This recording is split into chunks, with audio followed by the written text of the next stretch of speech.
Ögey Ana filminin solmazı olan Almaz Məmmədova haqqında məlumat. Almaz Məmmədova 1941-ci ildə Bakıda anadan olmuşdur. Uşaqlıq yaşlarından çox sakit uşaq olub, məktəb vaxtı da elə idi. Günlərin bir günü onun həyatını dəyişdirən an gəlir. Rejissor məktəbə Solmaz obrazı üçün gəlmişdi. Elə o vaxtda Almazı görür və bəyənir və onu filmə çəkmək qərarına gəlir.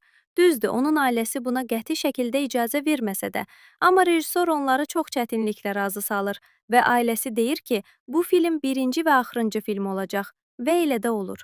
Almaz bu filmə çəkiləndən sonra daha heç bir filmə çəkilmir. Bir gün ona sual veriblər ki, niyə görə başqa filmlərə çəkilmədiniz?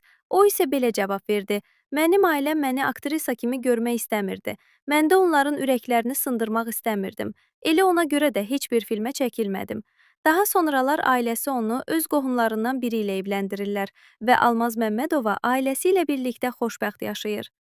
Amma onun övladı olmasa da həyat yoldaşı onu çox sevirdi. 2015-ci ildə həyat yoldaşı vəfat edir və bu Almaza çox təsir edir. Və 2021-ci ildə Almaz Məmmədova ürək tutmasından vəfat edir.